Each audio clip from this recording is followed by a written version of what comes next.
Hello, I'm Chris, and this is my last nitro ever purchased on eBay probably video. So we have to introduce the video like this because I got ripped off. So this is exactly how I got it.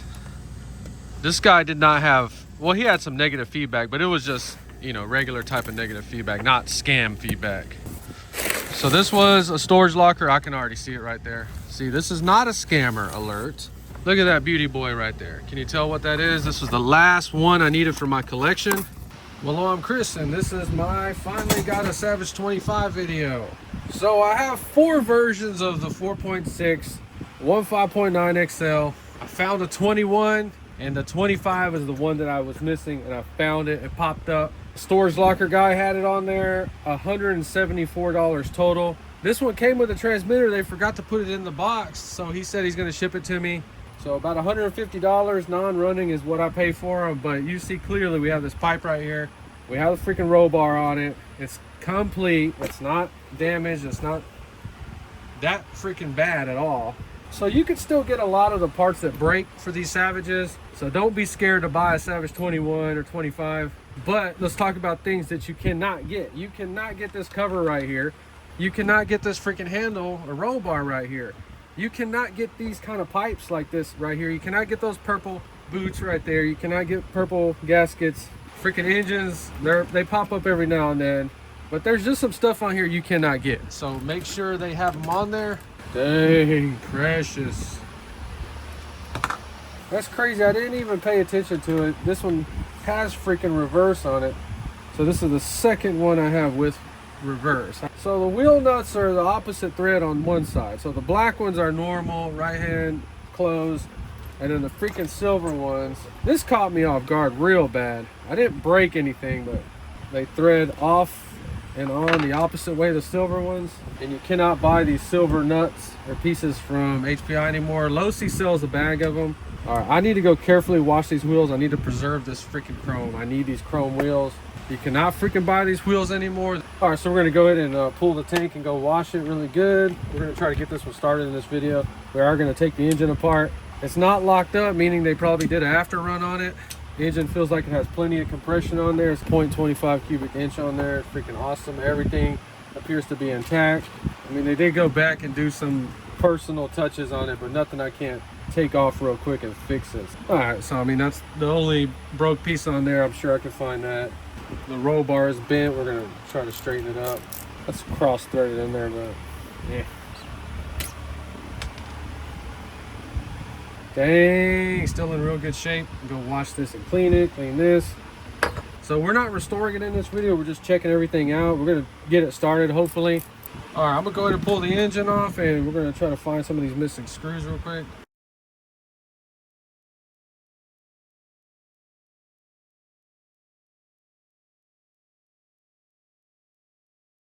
So whenever you get a used Savage like this, it don't matter what it is, a 5.9, 4.6, all this will be loose in here. So I would go ahead and remove everything. We're gonna put it back together and show you what I'm talking about, but all those little machine screws get loose in there. And then the one I hate the most is whenever they accidentally put that screw, which is like a wood screw, into the machined aluminum and strip it all out and screw it up. This one right here, all the screws on it were loose, the engine will shake and move, and you see we have it all cleaned up. So we got to inspect that slipper clutch. That's another thing I'm seeing people mess up on these Savages. And see what I'm talking about. Alrighty then. You can see the little disc kind of shifted on there, but as long as it's there, you'll be fine. So whenever I inspect something, I just kind of give it a little clean like this. It just makes things look so much better. So all this has been Berryman cam dipped. This was somebody's baby right here. They took care of it. That's how it looked when I took it apart. If you see these videos and I don't take everything out to look at the bearings, why would we assume that the bearings are bad on this engine when nothing else is bad on it? It was clearly running and they just set it up. Now, if you get one and it has no compression on it and it just looks like it's beat to crap, then yeah, go in there and check the bearings. Or if you see it dripping fuel out from the front. I just look in there at the crank and make sure there's no play. On that connecting rod, everything looks good. This one has really, really good compression. So you don't need a lot of oil. Just put a little bit down in there. Get it working in the bearings. Same thing over here. Put a drop down there. Don't put too much oil in there. Oh gosh. Okay, so just remember to put some on the wrist pin. So then I go let the engine set like that, make sure that oil gets inside that bearing while we put this thing together. All right, let's just get this in there real quick. So another thing I started doing is I started oiling all the O-rings up really good. That seems to have solved my air leak problem. I don't have air leaks anymore.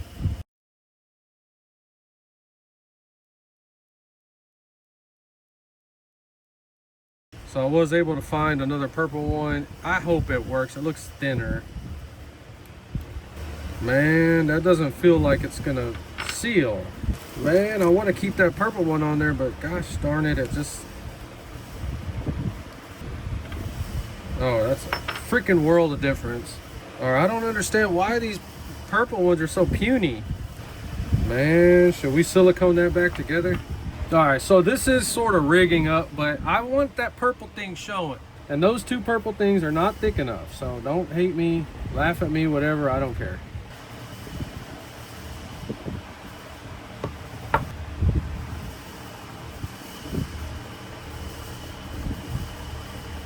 When it starts leaking oil out, we just take it off, put a new black one on there. So this had that nasty embedded stuff in there, so I just sandblast the pipe a little bit to get it to look like that. All right, so I take the little clutch shoes off and inspect every single one. We just put them right back in there, no big deal. Just pay attention to the way they were on there. Some of them go right on there, some of them you gotta kind of manipulate them on there.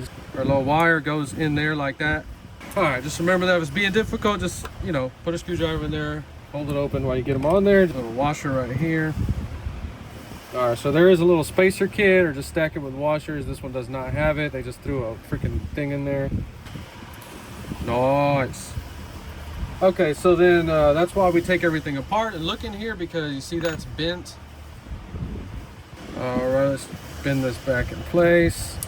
Nice. A little bit more. A little bit more.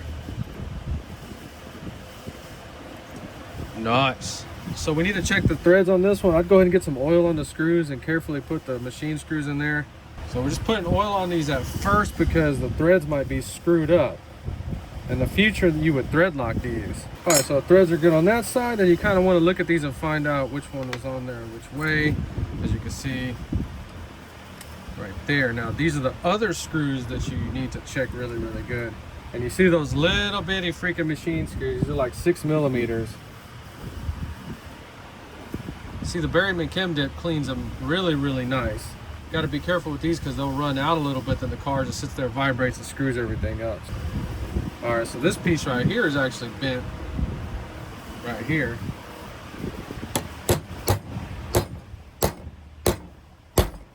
Okay, then remember there's these two 10 mil screws that go into the transmission. So I just loosen those two up to give us a little bit of room to pull this open. And then just drop that piece right back in there, ready to go. Don't tighten any of them up at first, because you can cause one to actually cross thread. Get all 4 of them in there before you tighten anything. So on this freaking whole Savage right here, there was only one missing screw, and there was only one stripped or round headed screw that was on the motor mount right here. That's crazy. Ain't that weird? I got one left. There you go. Now we can tighten everything up.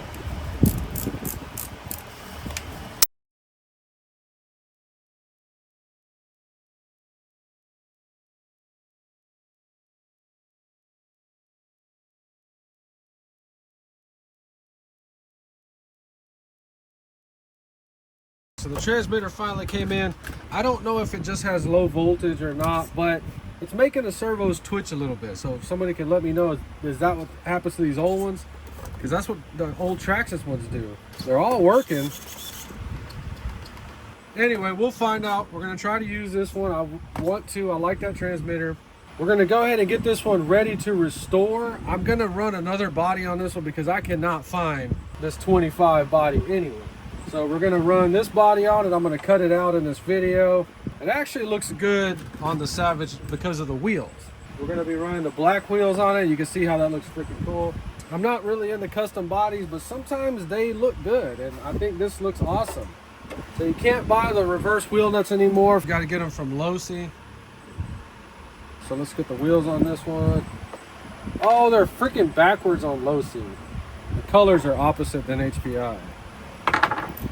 Damn, I can't believe all those wheels and tires are in such good shape. So this is the 0.25 cubic inch or 4.1 cc.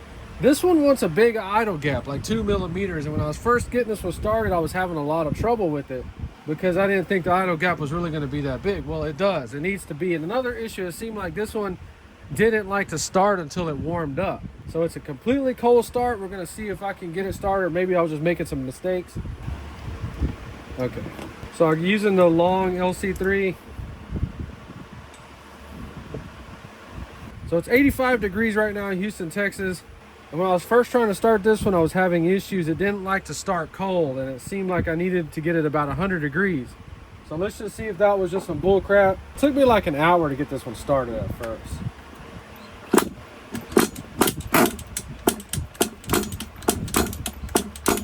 Oh yeah, the one-way bearing's bad in it too. Dang it, forgot.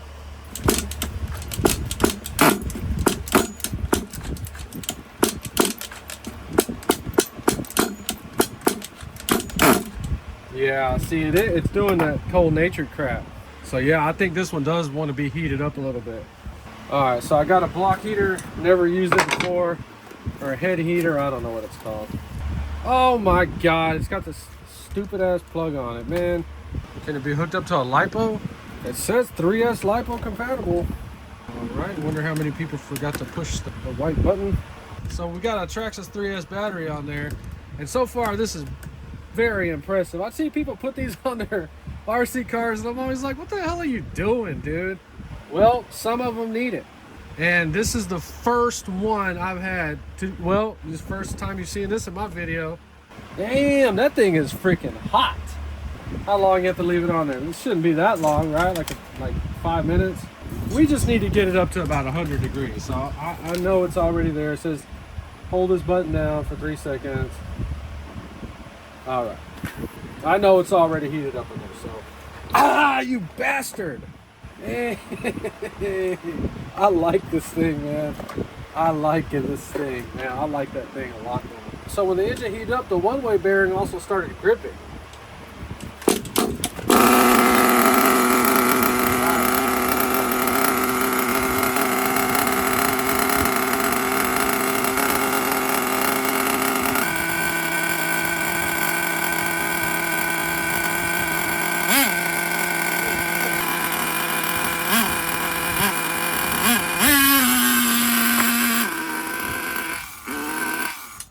Okay, that's why they quit running this damn thing. That fucking transmitter's fucked up. It kind of scared me a little bit. That happened to me before, but not like this. I thought all this was gonna work great. It was tested great dry. I'm throwing this in the fucking trash because I was testing it with the Traxxas one the other day and everything was working just great. And let's just throw the Traxxas stuff on there. I don't even feel comfortable with this on it anymore. Let's get this out of here, man.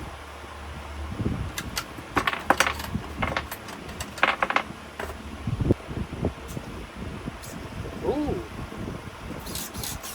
I think the servos are a little bad on there, but definitely working a little bit better than it was. So.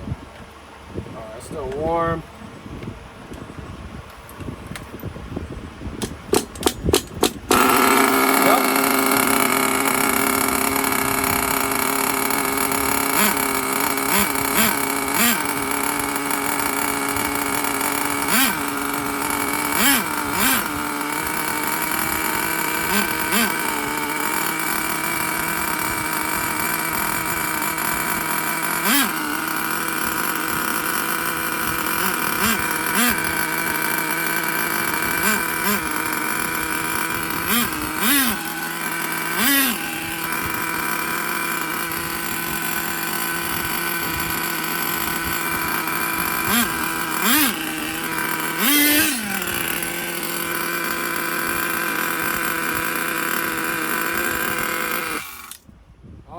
This one right here, this one needs some going through on it. Oh, god dang it. It's because I haven't restored this one. I don't know why I felt like, okay. You know what? I was thinking in my mind, I was like, what the hell is wrong with this? And I have not restored this one yet. So the brakes, everything is just out of adjustment. I was wondering what the hell was going on. So we're getting it ready to restore. I forgot we just went through the engine, making sure the engine runs good, which it does. It's super duper rich right now. I'm not playing any games with this engine. I'm running it real rich for a couple of tanks. I don't know what the hell is going on with this transmitter right here, but it seemed like it was possessed. Maybe it was getting interference for something. I don't freaking know, but I don't trust that remote. I'm gonna do some further testing on it, but this one's working good, but the servos are still shaking. I think reverse is messed up. So for me, as a fact, this 0.25 or 4.1 cc HPI engine likes heat. It likes its idle gap. So we will be heating this one up every time we try to start it. Once it heats up, it seems to start okay.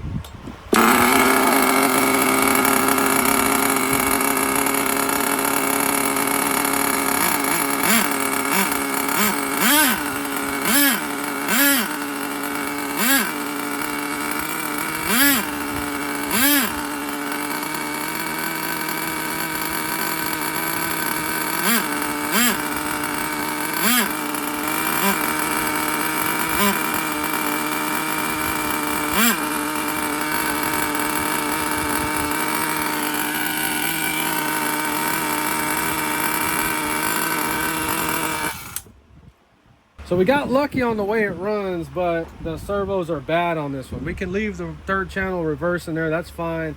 The reverse side of the throttle doesn't do anything, and the steering servo is weak on there. So there you go, 2 servos, which is completely normal. So I'm actually really happy I got to test this thing out. This thing works freaking awesome. All right, so the air filter, they want $15 for everything and $10 for the sponge part. So I just buy the whole thing. That's why I have this one extra. So I paid $175 for this. We have that little piece right there broken. I already bought that. 2 servos. We're gonna have to mess with the one-way bearing on there. So we can say we're gonna have about $250 to $300 in this one. But since this one's so rare, it's totally worth it to me. You see, the first thing I do is I go through the engines. I don't care. I never try to just start them up. This stuff is too precious to have some kind of rust or crud in there that goes up in there and scores that freaking piston wall or sleeve wall, and then we have a shitty running engine. The most important part about a nitro RC car and why I'm into these things is the way they sound, you know, and it's got to run good. We're getting to those videos, trust me. So we're going to go ahead and get this body cut out, and we'll just take a final look at it.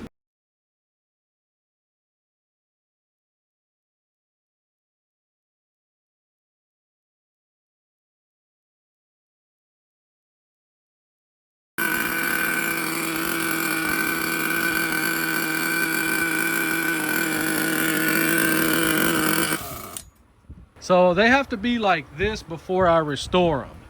That body was the best one in my trash pile. It came on a T-Max 2.5, but I think they had it on a freaking Savage, because if you look right there, you can see how the paint is actually cracked. Like they had the body pushed down and it was over that primer button, and I just opened it up. So the problem when you're trying to fit a body on a used one is the posts can be all bent up. So it's a combination of eyeballing. Use a stationary point. We use these would be planks, wood planks in this here model. You see how far we got off. It's actually twisted, so you can't just make your measurements based off of that. It does need to come over this way a little bit, no big deal. We just elongate that a little bit more. So what's comical on the front is I want you to see how far off he got his holes. Look at that, it's not even in the center. When you have to just turn your brain on sometimes and say, look, on this body, you literally have an arrow pointing to where the center is. See what I'm saying? Use your brain. Don't drill your holes like that. So I'm actually falling in love with this truck right here. I'm leaving it like this. I'm not changing anything. When we restore it, I'm going to show you how to take little black vinyl and go around your windows in case you don't have any stickers and make this thing look completely different. Another touch that I did is I elongated the fender and rounded it off, gave it more of a custom look. We could have came all the way back here if we wanted to. Nobody would even know the difference. I've always hated whenever the fenders are too little. It just looks stupid, like the wrong body on there. And same thing up here, we could have just rounded it all the way off, which you'll see the final body in the restoration video, but this one's ready to go. Actually looks really freaking good. The paint job on it, it's not too bad. I like how they did the little steps right here. In the restoration video, you're going to see how we're going to transform this body and make it look as realistic as possible. Well, there you go, Savage 25, not a restoration, just getting it ready for the restoration. This thing turned out great. If you enjoyed this video, please like and subscribe, and thanks for watching.